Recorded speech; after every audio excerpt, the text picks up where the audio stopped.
يهده الله فلا مضل له ومن يضلله فلا هادي له ونشهد أن لا إله إلا الله وحده لا شريك له ونشهد أن محمدا عبده ورسوله الذي أرسله بالحق بشيرا ونذيرا وداعيا إلى الله بإذنه وسراجا منيرا أما بعد فقد قال الله تعالى في كلامه المجيد والفرقان الحميد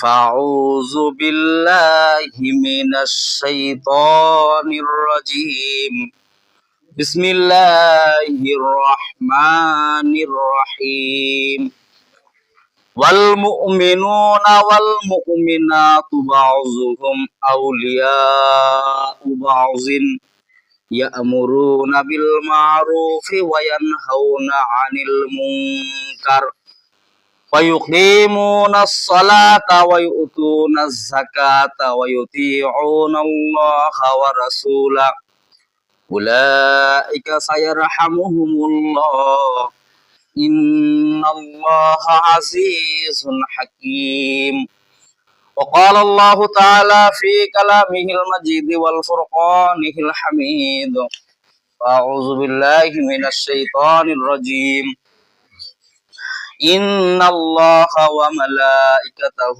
يصلون على النبي يا أيها الذين آمنوا صلوا عليه وسلموا تسليما সকলে দরুদ ইব্রাহিম পড়ি আল্লাহুম্মা সাল্লি আলা মুহাম্মাদ ওয়া আলা আলি মুহাম্মাদ কামা সাল্লাইতা আলা ইব্রাহিম ওয়া আলা আলি ইব্রাহিম ইন্নাকা হামিদুম মাজিদ আল্লাহুম্মা বারিক আলা মুহাম্মাদ ওয়া আলা আলি মুহাম্মাদ কামা বারাকতা আলা ইব্রাহিম ওয়া আলা আলি ইব্রাহিম ইন্নাকা হামিদুম মাজিদ اللهم صل على محمد وعلى آل محمد كما صليت على إبراهيم وعلى آل إبراهيم إنك حميد مجيد اللهم بارك على محمد وعلى آل محمد كما باركت على إبراهيم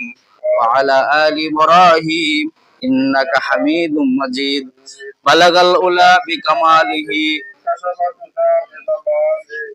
হাসনাতু জামিউ খিসালিহি সাল্লু আলাইহি ওয়া আলিহি পড়েন বালাগাল উলা বিকামালিহি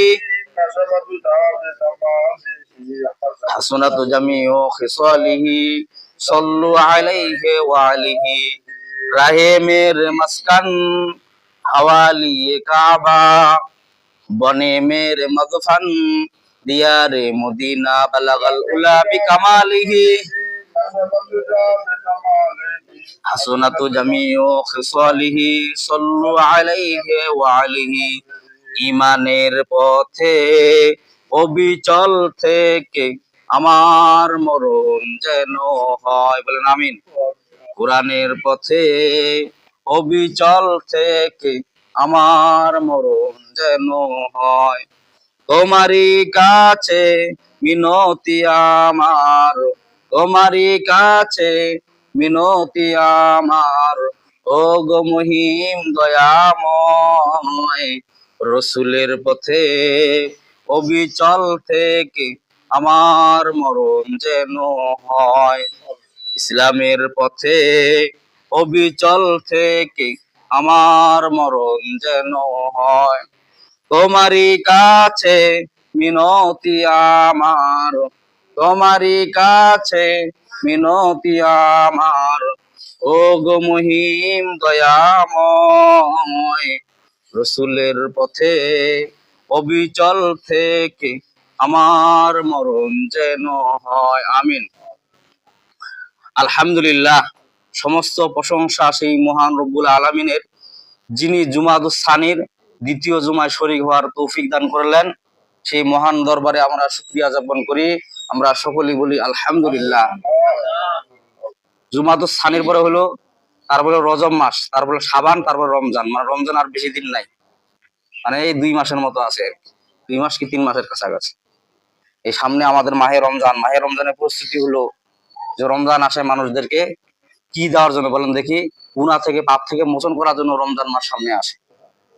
রমজান এটা এমন একটা মাস, যে মাসটা বিশ্বনবী যে হাদিসের মধ্যে উল্লেখ করে যা বলতেন যে যে ব্যক্তি রমজান পাইলো, রমজানের মধ্যে গুনাহ মোচন করতে পারলো, তার মতো ভাগ্যবান আর কেউ নাই, বলেন না সুবহানাল্লাহ। আজকে জুমার আলোচ্য বিষয় হলো মানব অধিকার। কি অধিকার? মানব অধিকার। গত জুমায় অগ্রসর হয়ে গেছে, আবার আজকে জুমার হক আদায় হলো মানব অধিকার। মানুষ আসলে কি অধিকার অর্জন করতে পারে? এই অধিকার শুধু খালি পুরুষদের জন্য না নারীদের জন্য? বলা হচ্ছে উভয়দের জন্যই মানব অধিকার। আল্লাহ পাক সূরা যে নাজিল করছেন, আমি যে আপনাদের সামনে আয়াতে কারিমা তেলাওয়াত করেছি, সূরা তওবার 71 নম্বর আয়াত। এই সূরাটা 10 পারায় অবস্থিত, 9 নাম্বার সূরা। এই সূরা আল্লাহ পাক যখন নাজিল করেন, বলা হয়েছে বিসমিল্লাহ ছাড়াই নাজিল করেছেন, বলেন না সুবহানাল্লাহ। আরো অসংখ্য সূরা যে নাজিল করেছেন আল্লাহ পাক। কোরআন শরীফের মধ্যে সূরা কয়খানা বলেন দেখি? 114টি। আয়াত আছে 6666টি আয়াত। 114 খানা সূরা আল্লাহ পাক নাজিল করলেন। নাজিল করার ভিতরে তাহলে সূরা তওবা যে বিসমিল্লাহ ছাড়া নাজিল করলেন, তাই বলে কি 114 খানার মধ্যে কি বিসমিল্লাহ নাই? আছে, 114টিও বিসমিল্লাহ আছে, বলেন না সুবহানাল্লাহ। সূরা তওবার শুরুতে বিসমিল্লাহ নাজিল করেন নাই, ঠিক আছে, কিন্তু মাঝখানে বিসমিল্লাহ ঢুকাই দিয়েছেন, বলেন না সুবহানাল্লাহ। মানে আল্লাহ পাক বলতেছেন যে আমি বিসমিল্লাহ দিয়া যে কোনো কাজ শুরু করবা, তোমরা কি দিয়া? বিসমিল্লাহির রহমানির রহিম, বিসমিল্লাহ বলতে শুরু করবা। আর বিসমিল্লাহর মধ্যে যখনই আপনি শুরু করবেন, তখন ওই কাজের মধ্যে কি পাবেন? বরকত পাবেন, আল্লাহ তাআলার রহমত পাবেন। আর যারা বিসমিল্লাহ বলে কাজ শুরু করে না, তারপরে মানে কি বুঝায়? যে আমরা গাঁজা খামো, বিড়ি খামো, বিসমিল্লাহ কয়া লাগে না, বলেন না?